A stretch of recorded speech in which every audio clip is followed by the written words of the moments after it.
Cockroach जनता पार्टीच्या लढ्याला यश मिळाल्यानंतर शिंदेंच्या शिवसेनेचे नेते आणि मंत्री संजय शिरसाट यांनी अभिजित दिपकेंच्या घरी जात आई वडिलांची भेट घेतली। यानंतर अभिजित दिपकेंचे वडील भगवान दिपकेंनी प्रतिक्रिया दिली।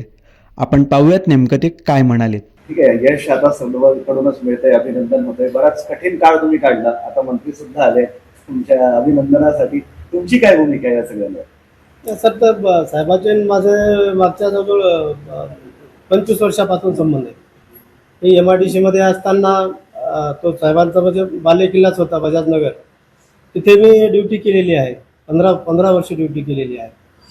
आणि ते साहेब म्हणतात त्याप्रमाणे ते लोकांना शंका येऊ नये म्हणून मला वाटायचं की साहेब का सर्वजण मला फोन करतायत, भेटून जात आहेत, साहेब का येत नाहीत। पण ते आज त्यांच्या मनातली गोष्ट मला आज कळाली की त्यांच्यावर लोकांनी शंका घेऊ नये, की एक त्यांचे नातेवाईक आहेत, त्यांच्या समाजाचे आहेत, या गोष्टीचा सर्व उहापोह होऊ नये कुठे, म्हणून त्यांनी लिहिले। ते मला साहेब खरंच माझ्या मनात जी शंका होती की मी नेहमी म्हणायचो की सर्वजण मला फोन करतायत, इव्हन BJPचे सुद्धा फोन करा, सर्व माझ्या परिचयातले लोक, पण साहेब का फोन करत नाहीत मला किंवा येत का नाहीत?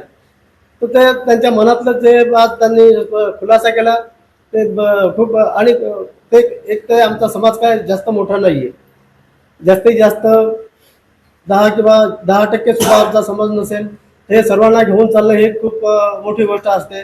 त्यामुळे ते साहेबांनी ते टाळले, ते खरंच चांगलं केलं सर तुम्ही। आणि माझ्या मुलाने जे काय केलं ते त्याचं एकट्याने केलं नाही, त्याला सपोर्ट करणारा पूर्ण जाती धर्मातले गरीब श्रीमंत, हिंदू, मुसलमान, शीख या सर्व समाजातल्या लोकांनी त्याला मदत केली, त्याच्यामुळे हे त्याला यश मिळालेलं। असं एक ते सरकारचे मंत्री आहेत, नातेवाईक झाले, परंतु तुम्हाला सरकारला त्यांच्या मार्फत काही सांगायचंय का अभिजित? सर, भेट आहे आमची ही सध्याच्या भेट आहे।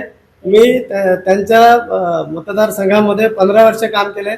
सरांकडे मी एकही मागणी घेऊन गेलेलो नाही की माझी बदली इथं करा किंवा मला इथून तिकडे द्या किंवा मला माझं प्रमोशन करा किंवा इतर त्याच्या काळजी। उपचाराबद्दल ते करतोय ना दिल्लीमध्ये, तो महाराष्ट्रामध्ये आल्याच्या नंतर काही अडचण पडली तर आम्ही त्यांना हक्काने बोलू शकतो, असं काही नाही। विशेष सुरक्षा अशी मागणी सर, आता तो त्याच्याशी मला चर्चा करूनच सांगावं लागेल, मला काहीच बोलता येणार नाही त्या दिवशी।